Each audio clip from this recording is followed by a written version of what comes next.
Meus senhores, o que é um cristão? Nós todos, como cristãos, nós precisamos aprender, e não só aprender, lembrar sempre daquelas coisas maravilhosas que as Escrituras, que a Bíblia nos ensina a nosso respeito. Porque isso, além de nos fortalecer, previne muitos erros e muitas fraquezas que nós poderíamos ser acometidos e faz com que nós avancemos com confiança, glorificando a Deus por tudo e em tudo. Paulo, ele vai falar sobre isso aqui na introdução, mas ele não esgotou o assunto nessa introdução. Assim como nós não temos conseguido esgotar essa introdução de Paulo em apenas uma mensagem. Mas, ao relembrarmos aquilo que nós somos em Cristo, que nós já somos em Cristo, e das dádivas divinas que foram graciosamente concedidas a nós, isso nos fará muito bem. Porque, como eu disse, além de fortalecer e reanimar os nossos corações, isso nos vai chamar cada um de nós a responsabilidade de exercitar a nossa salvação. Por isso vamos ver aqui na carta de Paulo aos Romanos, no capítulo 1, verso 1, onde a santa palavra do Senhor nos diz o seguinte: Paulo, escravo de Jesus Cristo, apóstolo chamado e separado para o evangelho de Deus, o qual foi prometido por ele de antemão, por meio de seus profetas, em sagradas escrituras, que se referem ao seu filho, que, como homem, foi gerado da descendência de Davi, e segundo o Espírito de Santidade, pela ressurreição dos mortos, foi provado como era o poderoso Filho de Deus, Jesus Cristo, nosso Senhor. Por meio dele, recebemos graça e apostolado, a fim de trazermos para a obediência da fé todas as nações, para a glória do seu nome, entre as quais sois vós também chamados, para pertencerdes a Jesus Cristo. A vós todos que estáis em Roma, amados de Deus e santos em virtude de terem sido chamados, graça e paz da parte de Deus nosso Pai e do Senhor Jesus Cristo. Até aqui. Curva a sua cabeça novamente e vamos ao Senhor em oração. Senhor Deus, nosso Pai, tem misericórdia de nós. Tem misericórdia de mim, Senhor. Estou sob a responsabilidade de proclamar a Tua santa palavra. Ajuda-nos, apesar das nossas debilidades, das minhas debilidades, dos nossos pecados. Nós não merecemos nada de Ti, além do juízo e da ira, mas aprove a Ti, no beneplácito da Tua santa vontade, nos chamar, nos reunir, nos salvar. Por isso nós imploramos o auxílio do Teu Santo Espírito para que o nome do Teu Filho, Cristo Jesus, nosso Senhor e Salvador, seja glorificado em nosso meio nesta manhã. E que as palavras da Tua Santa Escritura possam penetrar em nossos corações a tal ponto que modifique a nossa vida, o nosso dia a dia, para a glória do Teu santo nome. É o que nós pedimos em nome de Cristo Jesus. Amém. Os irmãos notaram como, após as exposições que nós já fizemos na introdução, você só ler a introdução, ela já fica diferente. Já não é mais aquela coisa, isso aqui é só a introdução. Cada palavra, cada frase, parece que salta da sua escritura. E nós estamos algumas semanas observando detalhadamente essa introdução. Lembrando que, como os romanos eles não conheciam Paulo e haviam ouvido diversas mentiras sobre ele, o apóstolo, então, inspirado por Deus, ele escolheu cuidadosamente cada palavra para formar essas sentenças. Essa é a razão pela qual nós estamos nos aprofundando nessas declarações, Por quê? Porque há muita teologia nessas preciosas informações que nos foram trazidas por meio do apóstolo. Na última oportunidade, nós relembramos brevemente o significado de cada um dos títulos do Filho de Deus, Jesus Cristo, nosso Senhor, e exultamos em cada um deles. Depois nós vimos que o objetivo de Paulo, ao pregar o Evangelho, era trazer para a obediência da fé, não apenas os judeus, mas todas as nações que são ordenadas por Deus a crer no Evangelho. Por fim, nós vimos que a razão principal desta proclamação é para a glória do seu santo nome. Sim, evidente, é claro, Deus é amor e nos amou primeiramente e eternamente. Mas nós vimos qual é a razão desse amor que Deus dispensa a nós. Qual a razão da criação e da nova criação, que é a salvação. E essa razão é a glória do seu santo nome. Após descrever quem Paulo era, quem ele era, e o que era o evangelho que ele pregava, agora Paulo descreve o que são, em Cristo Jesus, os seus destinatários, as pessoas que vão receber essa carta. E ele indica aqui que há apenas um povo de Deus, formado por gentios e judeus. Isso já quebra algumas teologias. E esse povo de Deus formado por gentios e gentios são os não-judeus, somos nós. Eles foram chamados para a obediência da fé dentre todas as nações. Pessoas de todas as nações foram chamadas para a obediência da fé. Note que a descrição inclui tanto os romanos, como cada um de nós. Todas as nações, entre as quais sois vós também chamados para pertencerdes a Jesus Cristo. Esse nós era para os romanos, mas quando você lê, você pode bater no peito e dizer, aqui estou eu, é comigo. Esse pertencimento traz os benefícios do Evangelho de Deus por meio de Jesus Cristo. Assim, meus irmãos, hoje nós veremos que todo cristão é alguém que faz parte do povo amado por Deus. Que todo cristão faz parte do povo peculiar. O que é peculiar? Particular, pertencente ao nosso Senhor Jesus Cristo, que foi dado pelo Pai ao Filho. Veremos também que todo cristão é santo por ter sido escolhido e chamado pelo Pai.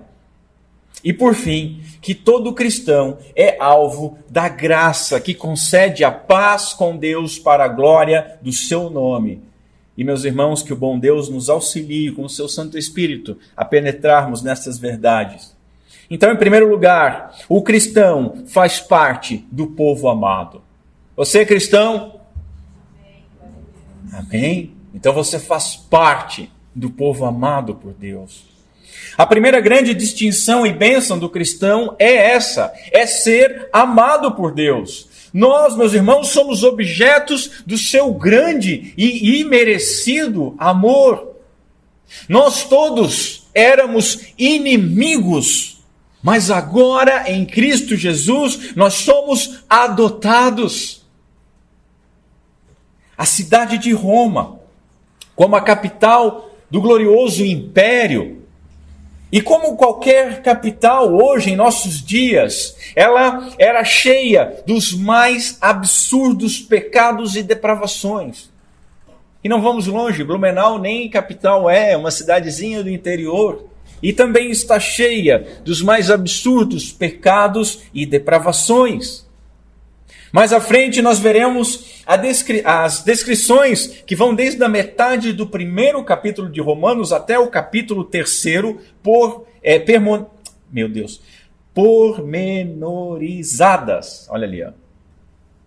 Depois eu quero uma bala. Nós vamos ver elas em detalhes. Hoje não. Mas o ponto é que, mesmo em meio a toda essa depravação da capital do império, da cidade de Roma, Deus tinha lá um grupo de pessoas que Ele amava. Entende isso? Deus sempre tem. Mesmo que você olhe para os lados e pense e diga no seu coração, eu vivo em meio a uma Sodoma. Mesmo que você viva em meio a uma Sodoma, ainda que não haja nem mesmo 10 justos, como desejou Abraão, saiba que haverá ao menos um Ló nessa Sodoma que você vive. E eu espero que seja você, para a glória de Deus. Assim como qualquer igreja, meus irmãos, assim como a nossa igreja e qualquer igreja, a igreja em Roma, ela era formada por pecadores. Mas, assim como os verdadeiros cristãos em qualquer igreja, eles eram amados por Deus, ainda que fossem pecadores. Foi esse amor que nos chamou da morte, dando-nos a vida. Deus nos amou primeiro. Paulo, ele não descreve aqui nenhuma razão para esse amor. Apenas que, primeiramente, somos amados de Deus.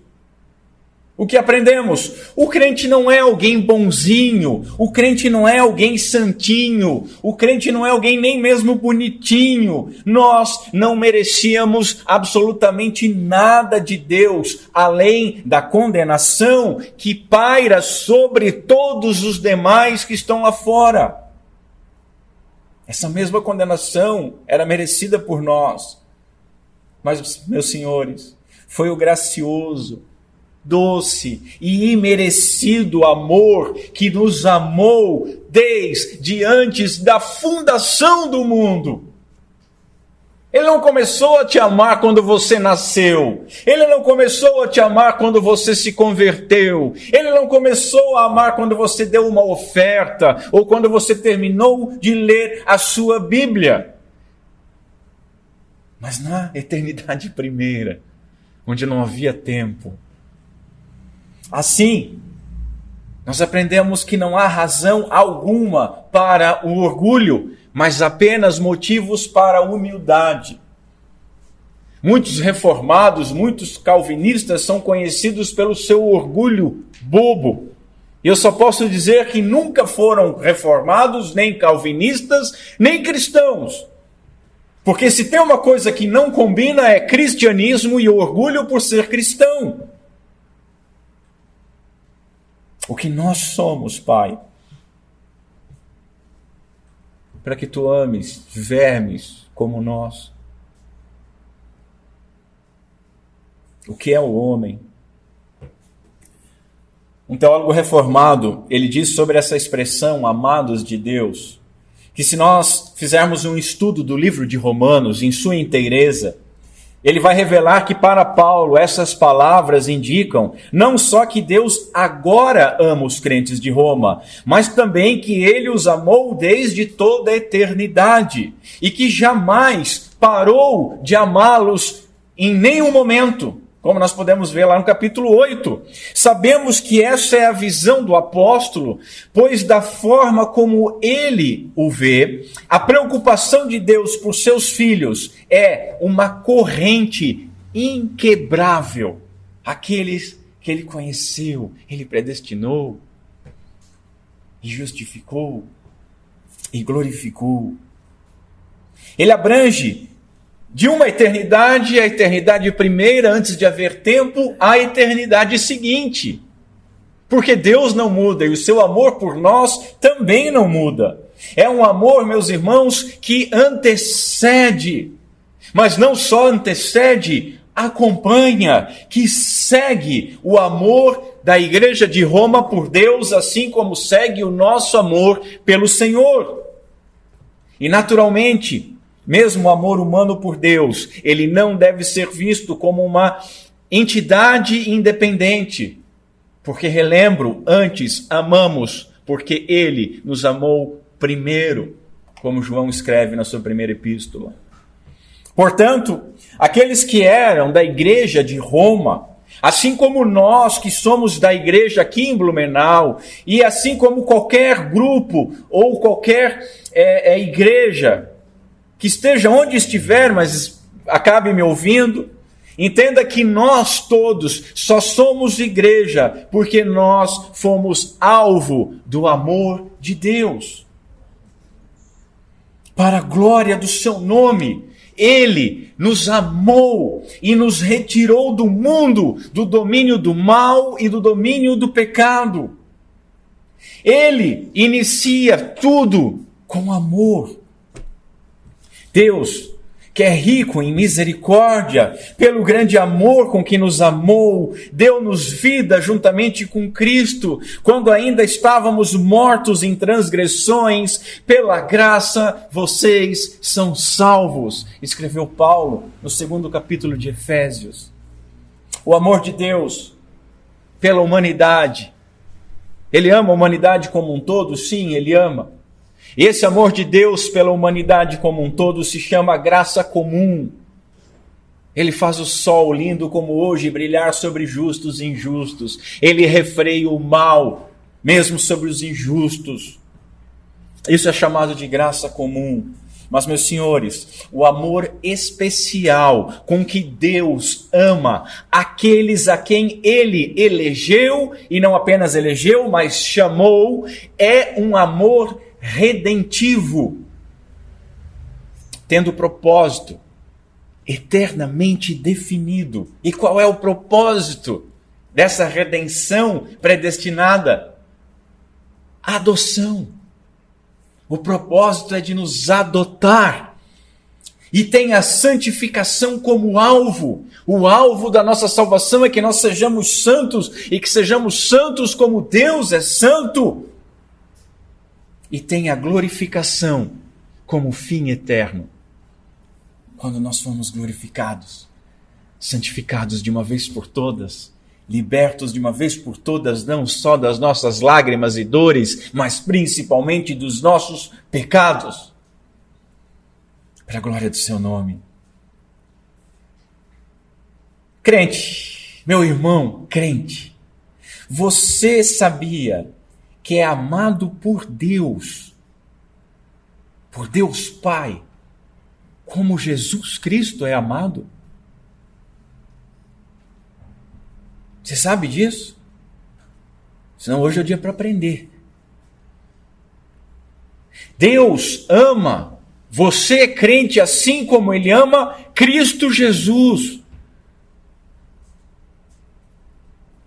Eu não vou pedir que você acredite em mim, mas acredite quando o Senhor ora. Lá em João capítulo 17, Ele diz assim: dei-lhes a glória que me deste, que o Pai deu ao Filho, para que eles, a igreja, seja um, assim como nós somos um. Eu, Jesus, neles, na igreja, e tu, o Pai, em mim, no Filho. Que eles, a igreja, sejam levados à plenitude da unidade, para que o mundo saiba que tu, o Pai, me enviaste, o Filho, vírgula, e os amaste como igualmente me amaste. Agora aquele momento que a gente podia dizer amém, baixar a cabeça, orar e ir para casa. Porque o Pai nos ama por meio de Cristo Jesus. Nunca esqueça do mediador. Cristo é o mediador entre Deus e os homens. Por meio de Cristo Jesus, Ele nos ama com um amor igual ao amor que Ele destina ao seu Filho. Por isso somos chamados de um em Cristo, o corpo de Cristo. Ele é a nossa cabeça e a igreja é o seu corpo. Já parou para pensar nisso, irmão? Esse é um bálsamo poderoso contra todo o ódio que nós recebemos diariamente do mundo. É um poderoso bálsamo que refrigera a nossa alma de todo o ódio que nós recebemos dos nossos inimigos, dos nossos familiares, dos nossos pseudos amigos, dos nossos colegas de escola, de faculdade ou de trabalho, ainda que todos os homens nos odiassem com toda a força que eles possuem, nós, como igreja, somos amados por Deus Pai, como igualmente Ele ama o seu Filho.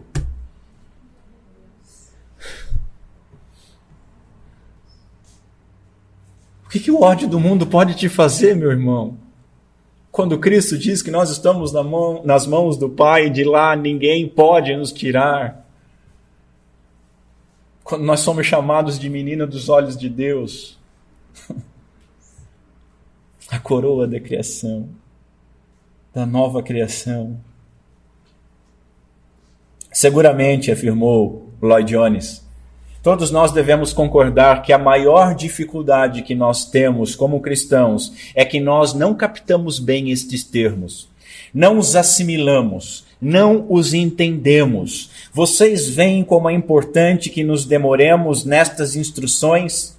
E ele continua dizendo, não corra para os capítulos 6, 7, 8, dizendo o seguinte, eu quero saber da doutrina da santificação.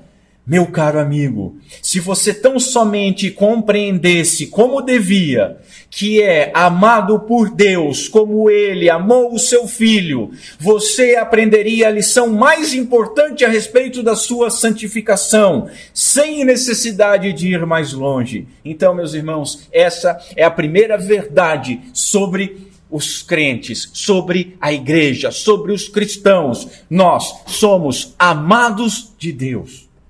E em segundo lugar, o cristão faz parte do povo peculiar, particular. Nós somos propriedade de Deus. Propriedade. Bota a mão na gente para ver. Biblicamente, não é o filho quem chama a igreja, é o pai. A gente viu isso, eu li Efésios 2, foi Deus, pelo seu muito amor, que nos chamou. Ou como Jesus diz, os homens que do mundo me deste. É Ele que chama. Ou como Jesus diz em outro lugar, são aqueles que não poderiam ir a Ele se o Pai não os trouxesse, não os levasse. Então, quem chama é o Pai. Portanto, Paulo não diz que a igreja de Roma, talvez a sua tradução diga assim, que eles são chamados por Jesus Cristo. Não é isso que está escrito no grego. Mas eles são chamados para Jesus Cristo. Não por, mas para, porque quem chama é o Pai. Qual a diferença disso? Às vezes você pode pensar, o pastor fica chato nessas coisas, né? Porque fica mexendo nas estruturas da minha tradução da Bíblia. Meus irmãos, significa que nós fomos chamados pelo Pai para pertencermos ao Filho. Nós somos dele. Nós somos chamados a uma união mística com Cristo Jesus. Nós estamos nele, pois fomos dados a ele pelo Pai. A igreja é chamada da noiva e ela é dado ao noivo. E o que a Escritura nos ensina sobre a união, e nós ansiamos por essas bodas, a união entre o marido e a mulher tornam eles uma só carne. Isso é só uma figura para que nós entendamos que nós, igreja verdadeira, aquele que verdadeiramente é convertido, é um com Cristo. Nós pertencemos àquele que nós chamamos de Senhor Jesus Cristo. Isso é glorioso, meus irmãos.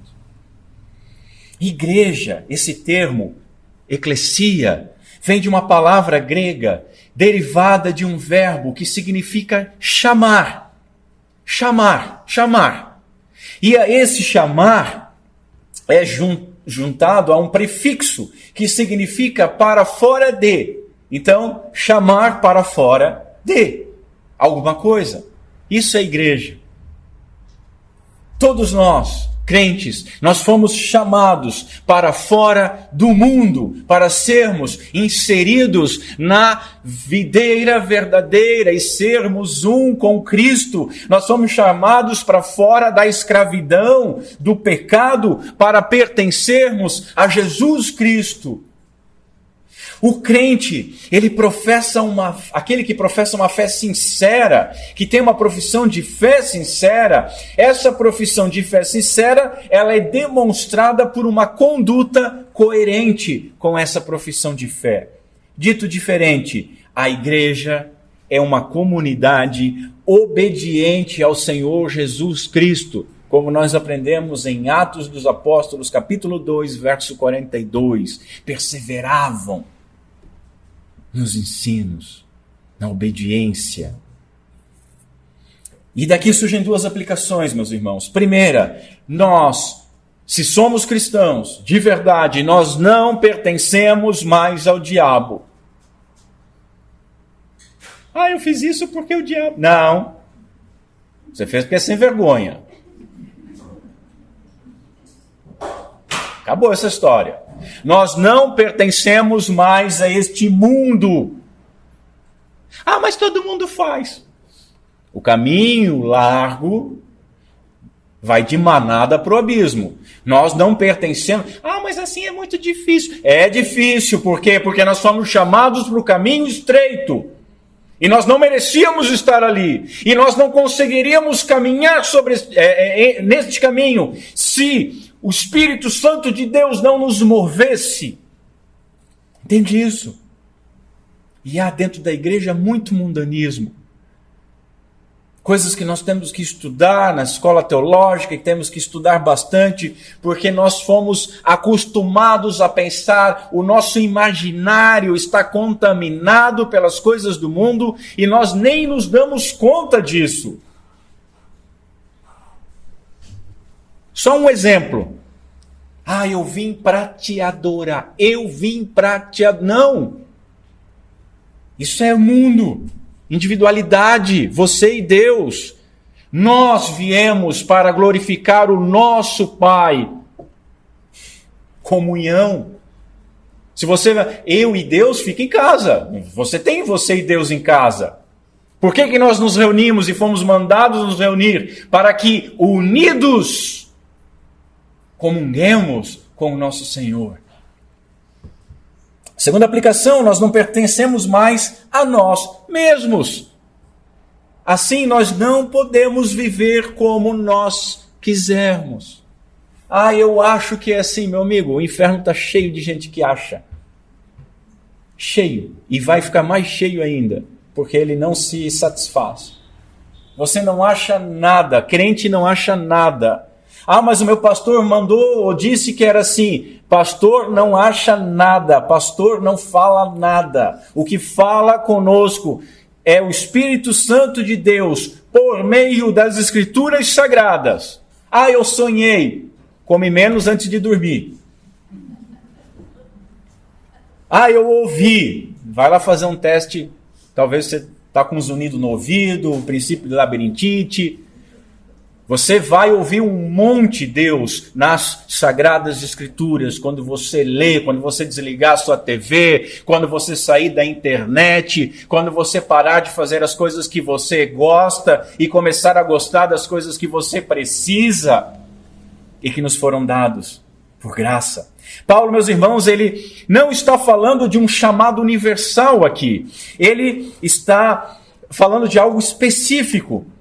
Lá em Mateus, no capítulo 22, nós vamos ver o nosso Senhor Jesus Cristo falando sobre o chamado universal e a eleição num só verso. Ele diz o seguinte: pois muitos são chamados. Chamado universal é para todos, mas poucos os escolhidos. Poucos são os eleitos, poucos são os escolhidos. Mas isso é muito pouco. A Apocalipse vai dizer que é uma multidão incontável. Então não é tão pouco assim. Não fica apavorado. Não é 144 mil, como dizem alguns. É um pouquinho mais. Fica tranquilo, né? Se você está em Cristo, você está lá. O chamado geral, meus irmãos, ele é destinado a todos, a todo tipo de pessoa, a todos os tipos de pecadores. Dá uma segurada aí na cortina que ela vem.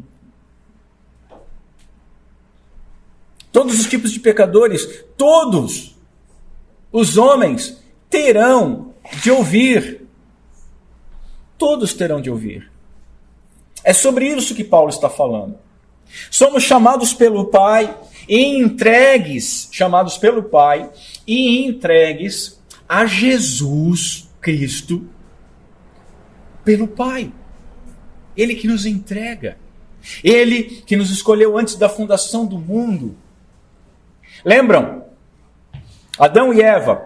O que acontece após a criação de Eva? O Senhor a leva a Adão.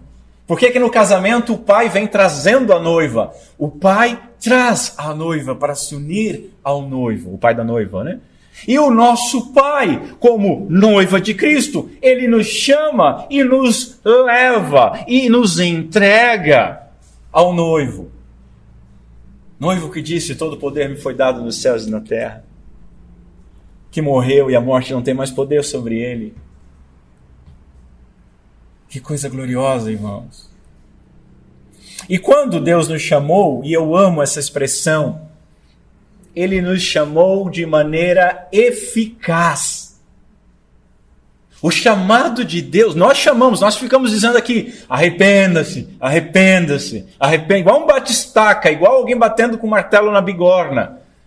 Mas quando o vento que sopra onde quer, que é o Espírito Santo de Deus, traz o chamado do Pai para alguém, essa pessoa ouve.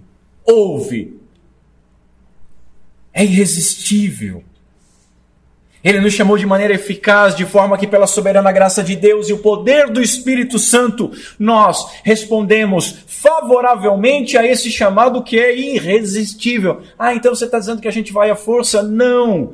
Cai as escamas dos olhos, cai o tampão dos ouvidos e você vê que estava sendo imbecil até então. E você vê que está desejando pouco, vivendo pouco e que algo glorioso, mais valioso que todo o ouro do mundo está à sua disposição. E o que você faz? Quando você foi livre das amarras do pecado e envolto pelos laços de amor, você corre nessa direção. Augusto Nicodemos, ele explica isso dizendo o seguinte: o chamado mencionado aqui por Paulo, ele deve ser interpretado da mesma forma que o próprio chamado de Paulo lá na estrada de Damasco.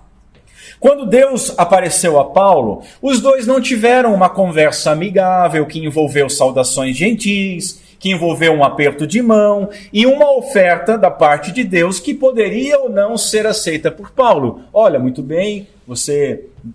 Dado tudo isso, você quer aceitar Jesus? Não houve nada disso. Aliás, continua o reverendo, se tivesse sido assim, sabe quantos crentes existiriam? 0. Nenhum. Mas o chamado aqui é uma compulsão que Deus coloca no coração do pecador. É uma inclinação irresistível que atrai o pecador com laços de amor no poder do Espírito Santo. Se não fosse assim, você e eu não seríamos crentes. Não seríamos. Eu escolhi. Muita calma. Escolheu por quê? Escolheu por quê? Você não tem livre-arbítrio nem para escolher Coca-Cola. Nem isso. Você é bombardeado de propaganda. Você acha que a Coca-Cola faz propaganda por quê? Você é bombardeado, quando você chega para pedir, você imediatamente... Eu quero uma Coca. Eu escolhi a Coca. Tá certo. Escolheu.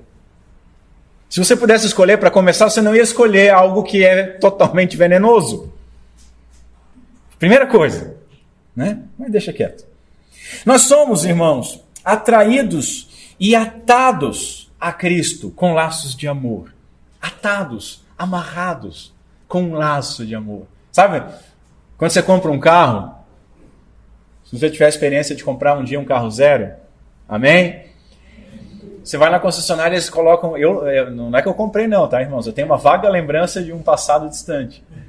Aí eles colocam um laço assim no vidro do carro e coisa, aí querem tirar foto. Eu disse, não quero foto. Não, vamos tirar foto e colocar na internet. Eu disse, não, para. Tira o laço, eu quero ir para casa. Mas eles põem. nós fomos atados com um laço de amor a Cristo Jesus. E esse laço não é tirado. E esse laço não é para propaganda. Esse laço é para a glória de Deus. O breve catecismo ele nos auxilia aqui. Ele vai dizer o seguinte na pergunta 31. A vocação ou chamado eficaz é a obra do Espírito Santo, pela qual, convencendo-nos do nosso pecado e da nossa miséria, e iluminando o nosso entendimento pelo conhecimento de Cristo, e renovando a nossa vontade, nos persuade e habilita, não só persuade, mas habilita a abraçar Jesus Cristo, que nos é oferecido de graça no Evangelho. Todos vocês receberam o breve catecismo. Eu espero que já tenham lido e espero que leiam bastante, porque nós aprendemos demais com esses símbolos de fé.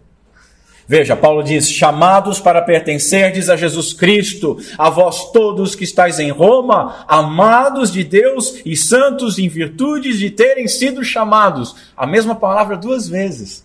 Olha a importância desse chamado que nós estamos vendo. Isso é importante para você, cristão, entender a sua condição.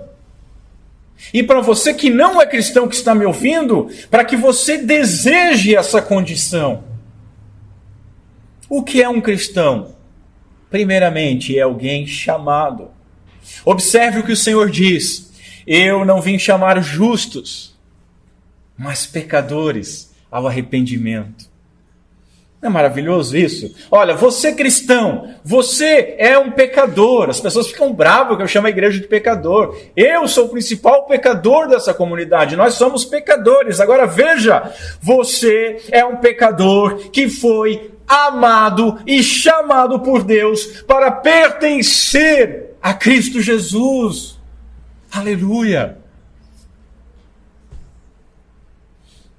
E você que não é cristão, você também é um pecador. Você também é um pecador que está sendo chamado hoje por Deus para pertencer a Jesus Cristo. Qual é a sua resposta?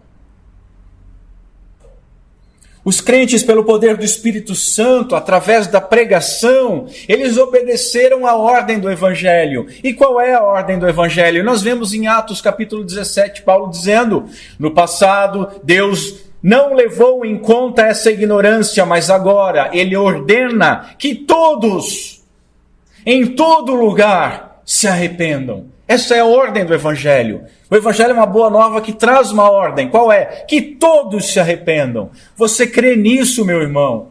Crente, você que é crente, observe o que foi dito. Deus não levou em conta o seu pecado, mas te ordenou a crer e você creu. Então louve. E você que não é crente, Deus pode perdoar todos os seus pecados. Então creia e venha ao Senhor. Pedro diz o seguinte: vós, porém, sois raça eleita, sacerdócio real, nação santa. Note que nada aqui está... Ele não diz assim, você é algo. Você é um indivíduo, não. Raça eleita, sacerdócio real, nação santa, povo de propriedade exclusiva de Deus, a fim de proclamardes as virtudes daquele que vos chamou. O mesmo termo, das trevas, para onde? Para a sua maravilhosa luz. Sim, vós que antes não éreis povo, mas agora sois povo de Deus. Vós que não tinhais alcançado misericórdia, mas agora alcançastes misericórdia. Um povo quebrantado, depois da pregação de Pedro, logo após o Pentecostes, perguntou, mas o que nós faremos agora? O que faremos para ser salvos? E Pedro responde o seguinte: arrependei-vos e cada um de vós seja batizado em nome de Jesus Cristo para a remissão dos vossos pecados e recebereis o dom do Espírito Santo, pois para vós outros é a promessa, para vossos filhos e para todos os que ainda estão longe, isto é, para quantos o Senhor nosso Deus chamar. Você já ouviu o chamado? Agradeça. Você deve agradecer por isso todo dia. Abra os seus olhos de manhã e diga: Senhor, obrigado por mais um dia de vida. Obrigado porque Tu me chamou e eu posso orar a Ti. Não saia correndo para fazer as suas coisas do dia a dia. Seja educado. Você está na presença do Pai. Você está na presença do Rei. Você está na presença do Senhor dos Senhores. E se você está na presença de um mísero prefeitinho, ou vereadorzinho, ou presidentezinho, você não ia sair da cama correndo e ia tomar café. Você ia: bom dia, senhor. Tudo bem? Vou tomar café. E por que diante de Deus nós agimos como se Ele não estivesse presente? Agradeça.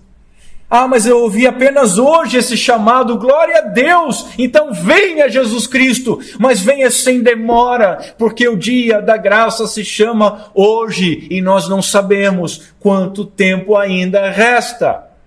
Em terceiro lugar, o cristão faz parte do povo que é santo por chamado. Meus irmãos, é muito comum crer numa ideia errônea, que apenas uma pessoa com méritos, com uma vida exemplar, pertencente a uma casta superior e privilegiada da religião, seja chamada santo. Ah, essa pessoa é santa, esse é um santo, né? Isso é errado. Não é assim na palavra de Deus. Você sabe o que é um pai de santo? Você sabe o que é uma mãe de santo? De verdade. Não das distorções que existem por aí. Mas se você é crente, o seu pai é pai de santo. Se você é crente, a sua mãe é mãe de santo. E não sou eu que estou dizendo isso, é a palavra de Deus que diz isso. Paulo está dizendo que esses crentes em Roma são santos. Note, ele não está dizendo que alguns são ou que alguns serão, mas que todos são santos. Isso é muito importante. Lloyd Jones diz o seguinte: nós continuamos com a tendência de pensar nos santos como pessoas incomuns, excepcionais, não é verdade? Mas é um erro, é antibíblico. Segundo o ensino das Escrituras, todo cristão e cada cristão é um santo. Não se pode ser cristão sem ser santo. Repete isso. Não se pode ser cristão sem ser santo. Lloyd Jones continua: nós permitimos que o ensino católico romano furtasse de nós essa palavra, mas ela pertence à Escritura Sagrada e aos filhos de Deus. O termo santo significa separado, limpo, moralmente puro e consagrado, mas guarde principalmente o separado. Talvez a sua versão em Romanos diga o seguinte: chamados para serem santos. Confere aí, chamados para serem santos. Mas, meus irmãos, novamente eu vou ser chato. Não é isso que Paulo está dizendo. Lloyd Jones, ele afirma que as palavras para serdes foram acrescentadas pelos tradutores. Elas não estão no original. E eu fui lá conferir. Não estão. Chamados santos. Não é chamado para ser de santos.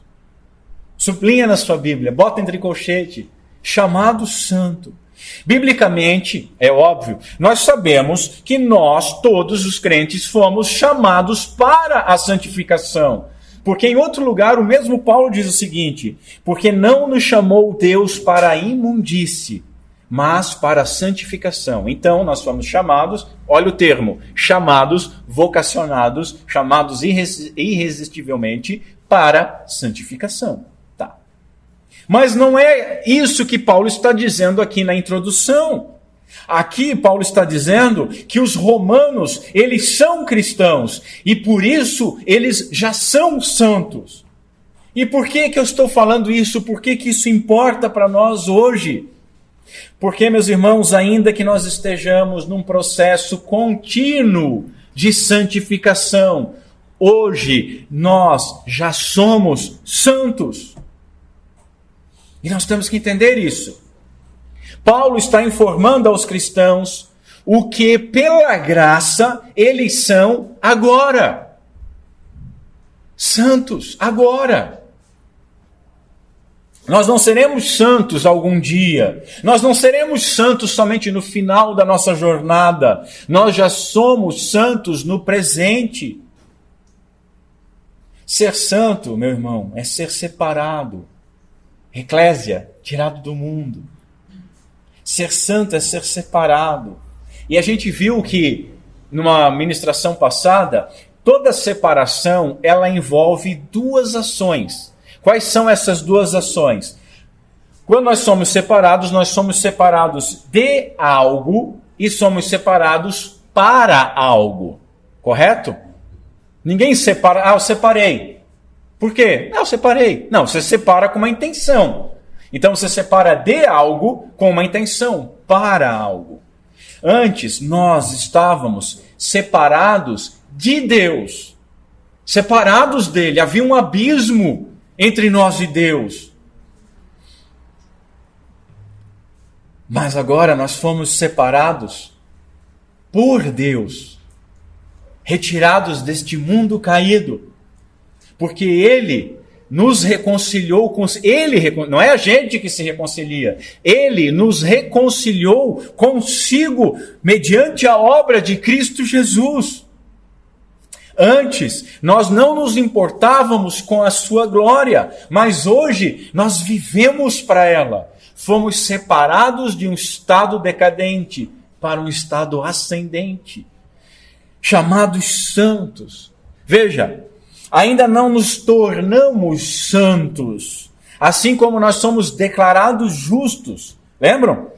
Salvação pela fé, a justificação, nós somos declarados justos, nós somos justos, mas isso não significa que Deus nos fez justos e que agora nós não pecamos mais. Da mesma forma, nós fomos chamados santos por Deus, mas não fomos ainda tornados, estamos num processo de santificação, mas somos santos. Nós precisamos entender essas coisas. Nós precisamos entender e viver desta forma. Porque se nós fomos chamados a santos, e essa é a nossa condição de vida, nós precisamos entender que aqueles que foram chamados, trazidos à vida, antes estavam mortos, eles foram trazidos à vida para viver. Viver. Simplesmente isso. Viver. Nós fomos separados do mundo. E somos chamados santos. E somos chamados santos, portanto, devemos nos tornar santos por um processo de santificação, a qual o Espírito Santo de Deus nos santifica, por um lado. E por outro lado, não menos importante, nós lutamos com vigor pela nossa santificação. Hoje, com zelo e temor diário, nós devemos viver como um santo deve viver. Você vive dessa maneira? Você às vezes pensa assim, mas fulano é um santo. Aquele é um santo homem de Deus. Acabou essa história. Todo crente é santo. Agora pega essa admiração por aquele santo homem de Deus. Você vive dessa forma? Não. Por que não? O que te impede? Você não está mais amarrado pelo pecado, nem pelo diabo. Você foi amado e dado como propriedade a Cristo e envolto com um laço de amor a Cristo e unido a Ele como noivo e a noiva depois do casamento. Por que você não está frutificando?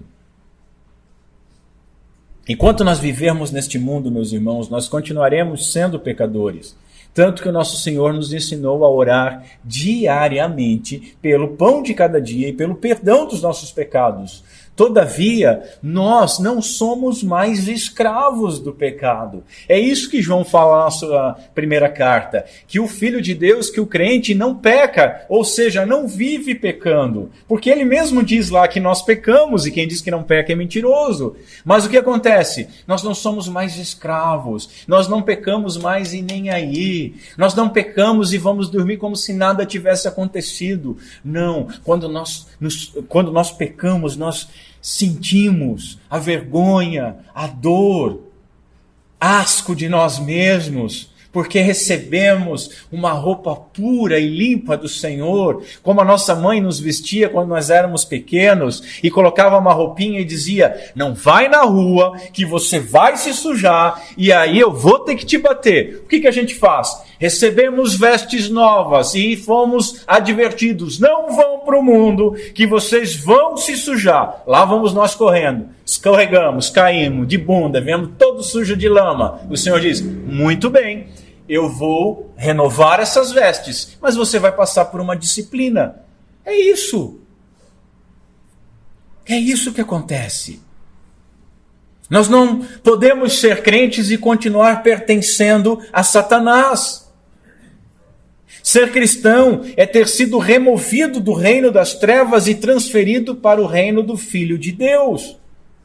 Assim, meus irmãos, nós devemos fazer o máximo. O máximo.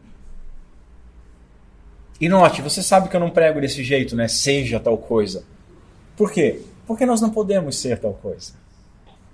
Quem fala isso é a identidade mundana. Seja tal, você não vai ser. Mas nós devemos fazer o máximo, não pelo nosso próprio poder. Por quê? Porque nós não temos poder para isso.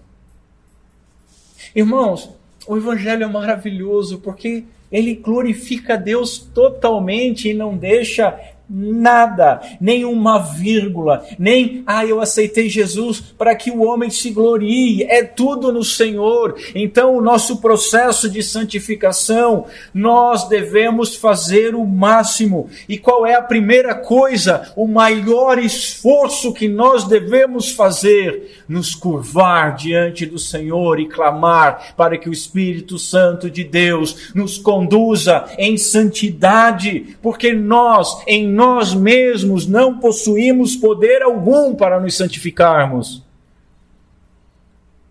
Compreende isso? Já foi dito que o cristão ele corre mais rápido de joelho, e não deixa de ser verdade. Você não vai para o seu dia a dia e eu vou ser santo. Não é assim que funciona. Mas você vai quebrantado, com as mãos estendidas, dizendo: Senhor, eu quero ser santo. Tu me salvou, Senhor, para algo mais glorioso do que aquilo que eu estou vivendo. Eu sou chamado filho de Deus. Eu fui amado por Ti. Eu fui entregue a Cristo Jesus numa união inseparável. E por causa desse chamado, eu sou chamado santo. Então eu quero viver de maneira que glorifique o Teu santo nome. Menos de mim e mais de Ti. Estando mortos, não somos mais nós que vivemos, mas Cristo que vive em nós. É importante nós compreendermos isso. Quando a Bíblia fala aos justos e aos santos, ela não está falando com uma casta de pessoas. Ela está falando com a igreja. É com você que ela está falando. E o que a Bíblia diz para aqueles que são santos e são justos? Que nós devemos nos santificar. Olha que glorioso. É uma espiral que vai crescendo. Assim como o sol de manhã vai trazendo o seu brilho, alvorecendo até ficar dia perfeito. Enquanto o sol do meio-dia, o nosso Senhor, não vier e todos verem, não vier nos buscar, nós, como um amanhecer, vamos sendo dissipados de toda a treva pelo poder do Espírito Santo de Deus. A santificação, meus irmãos, é um processo que dura toda a vida. Eu queria ser santo como aquele cara é. Aquele cara está lutando. Você também deve lutar. De joelho, dependendo do Espírito Santo. Tem a pessoa que acha que... eu cheguei num... Olha, eu não sou igual às outras pessoas. Eu tenho uma vida de consagração, meu irmão. Você também pode conquistar essa vida de consagração. Palhaço! Bota o nariz de palhaço para combinar.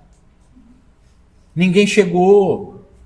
Paulo, Paulo, ele diz, não que eu tenha alcançado, mas eu prossigo. Enquanto isso ele diz, mas eu ainda não sou santo? Não, ele era santo, assim como nós somos santos. Mas esse processo não se encerra.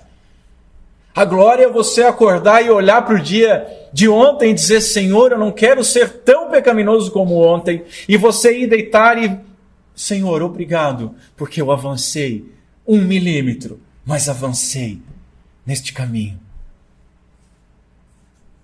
Santificação é um processo que dura toda a vida. Deixa eu contar uma história que o reverendo...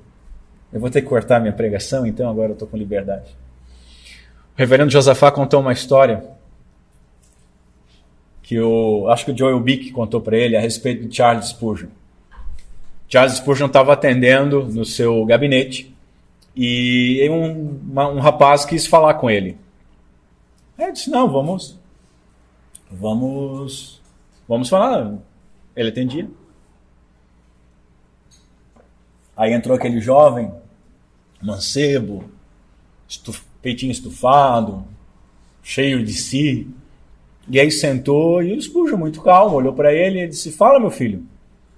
Ah, pastor, eu queria compartilhar com o senhor algo glorioso, que eu cheguei num nível de santidade, pastor. É, meu filho, eu não peco mais. Eu não me exalto mais, eu não peco mais. Os meus dias têm sido gloriosos, ele é.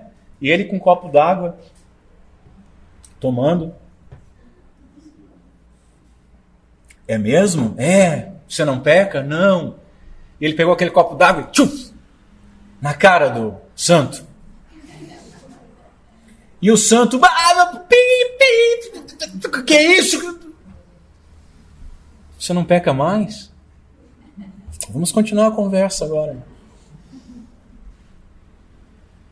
É isso, meus irmãos.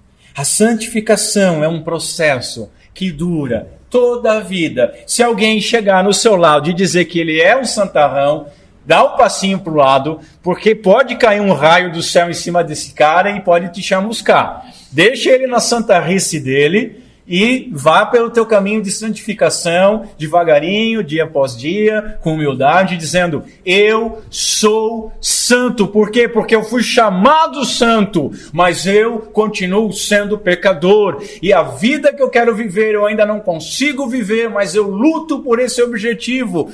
Quem me livrará do corpo desta morte? E caminhe. Mas sai de perto desse santarrão. O santarrão é perigoso.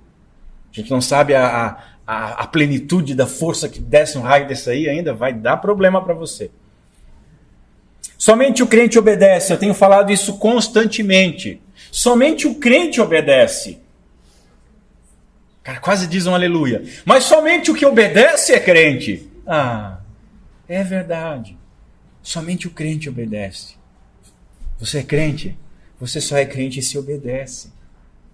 Aquele que diz ser crente não pode viver de qualquer maneira. Noiva do Senhor, Senhor, servo, escravo do Senhor, propriedade do Senhor, o Pai nos chamou e nos deu para Cristo Jesus. A vida que nós vivemos não é mais nossa. Nós não podemos viver de qualquer maneira. Pelos frutos é que nós conhecemos a árvore. Veja, frutos, em 99% das vezes que aparece no Novo Testamento que os caras querem colocar que é fruto de evangelização, não é fruto de evangelização, é fruto de santificação, é fruto gerado pelo Espírito Santo de Deus e é gerado naqueles que estão enxertados na videira. Você tem frutificado? Pelos frutos conhecemos a árvore. Que tipo de fruto nós temos dado? Quem vive no pecado prova que nunca foi chamado por Deus. Nunca foi chamado por Deus. Contudo, meus irmãos, essa obra ela ainda não está completa. Nós somos como um bebê, não um bebê nascido, mas como um bebê renascido, e nós vamos crescendo com o Espírito Santo de Deus operando e santificando-nos num processo ininterrupto até a nossa morte ou até o retorno do nosso Senhor. Nós, meus irmãos, fomos feitos do pó da terra, nós somos barro, e como barro, nós estamos nas mãos do oleiro. Nós somos simplesmente isso, e fomos destinados a sermos vasos de honra. Glória a Deus por isso, mas esse vaso não está pronto ainda. Está sendo construído, feito. E se nós nos inclinamos muito para um lado que fica com defeito, o oleiro não tem problema nenhum de botar o barro para baixo e começar de novo. Ele é o Senhor do tempo.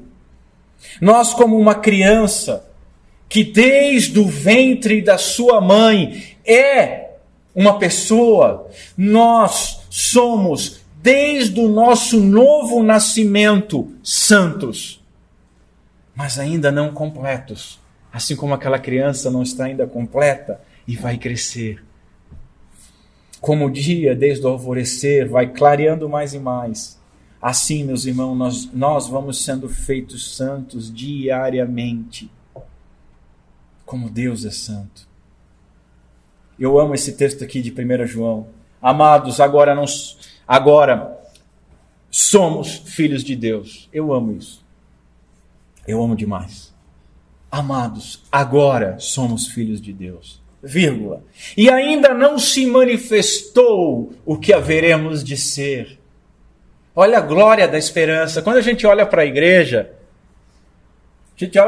parece alguém que está mancando, sem um olho, tirou um pé, tirou uma mão, tirou um olho, está enfermo, às vezes está se arrastando. Não é uma figura desejável. Mas ela já é filha de Deus, ela já é santa. Agora somos filhos de Deus, ainda não se manifestou o que haveremos de ser. Sabemos que quando Ele se manifestar, seremos semelhantes a Ele, porque haveremos de vê-lo como Ele é. E assim mesmo se purifica todo o que tem nele essa esperança, assim como ele é puro. João aqui, meus irmãos, ele disse tudo. Somos filhos, somos imperfeitos até o dia em que ele se manifestar. Só então nós seremos revestidos de incorruptibilidade.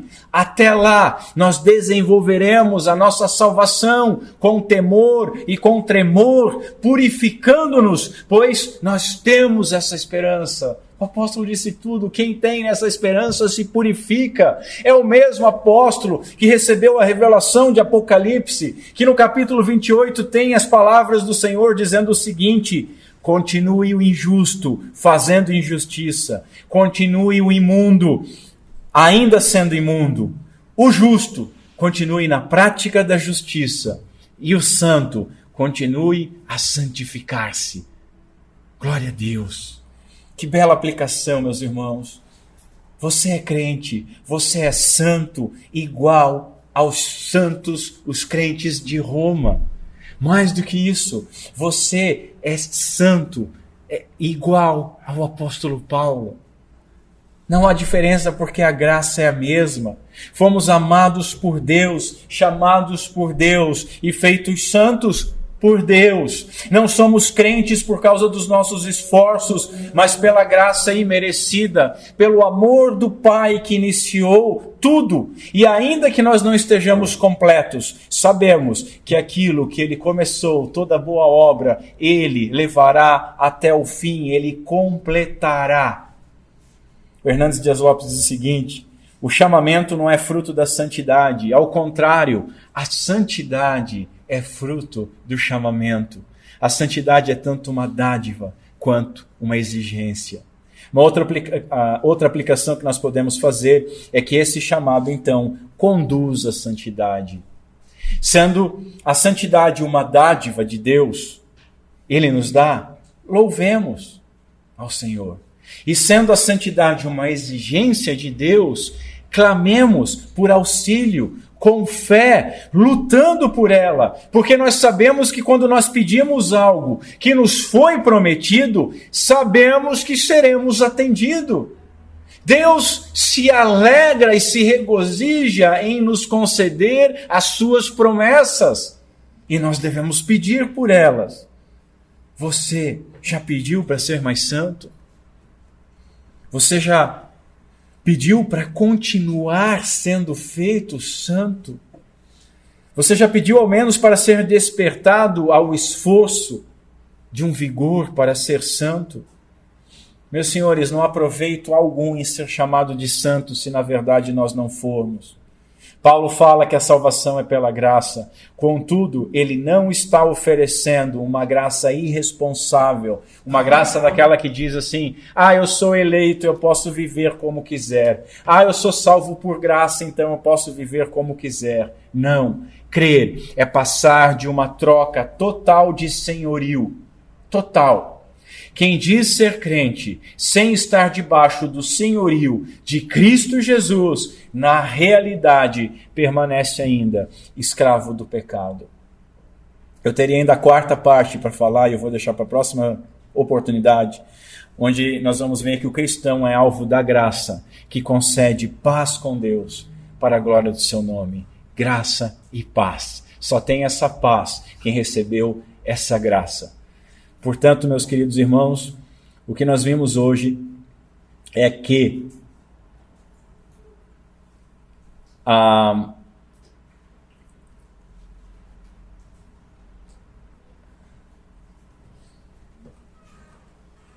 o nosso chamado para toda a igreja, para todo crente, para todo cristão, ele aconteceu porque nós somos amados por Deus. Desde a eternidade primeira. É por isso que nós fazemos parte do povo de Deus. E por ter sido chamados, nós fazemos parte de um povo particular de Deus, de propriedade. O Pai chamou e nos entregou a Cristo Jesus. E por fim vimos então que todo cristão, ele é santo por ter sido chamado. Por ter sido chamado, nós somos santos. E não devemos esquecer que todo cristão ele é alvo da graça que concede a paz com Deus para a glória do seu nome. Que Deus, Pai, seja misericordioso conosco por meio de Cristo Jesus, nosso Senhor. Amém. Vamos ficar em pé, vamos ao Senhor em oração. Curva a sua cabeça comigo. Senhor Deus, que os nossos corações possam ser aquecidos, revigorados, que nós possamos andar com humildade, mas num estado de exultação por tudo aquilo que nos foi feito. Deus nos ajuda a compreender no nosso dia a dia, nas dificuldades que sobrevêm sobre a nossa vida do mundo, nas tentações e nas aflições internas dos nossos corações, nas dores e nas enfermidades, nos momentos de dúvida e nas noites sombrias. Pedimos que o Teu Santo Espírito nos traga a memória que nós somos amados por Ti. E que nos traga a memória que Tu nos chamou de maneira eficaz e nos deu a Cristo Jesus e somos um com Ele. De tal maneira que nós somos amados por Ti, como o nosso Senhor Jesus Cristo é amado por Ti. E que nos lembremos sempre de que por ter sido chamado por Ti, nós somos santos. Que essa obra não está completa, mas que nós devemos caminhar com esperança, alegria e certeza de que Tu completarás a boa obra em nossas vidas. Que enquanto isso nós possamos andar com alegria, com confiança, dependendo do Teu Santo Espírito, para que possamos evoluir, crescer em graça e santificação, até aquele glorioso dia, quando nós vamos ver o nosso noivo, o nosso Senhor. Ajuda-nos, Senhor. Que as palavras dessa mensagem possam trazer consolo e ser fonte de alegria em nossas vidas, porque a nossa alegria depende de Ti e daquelas coisas que Tu nos concedeu gratuitamente. Pedimos essas coisas no nome santo de Cristo Jesus. Amém.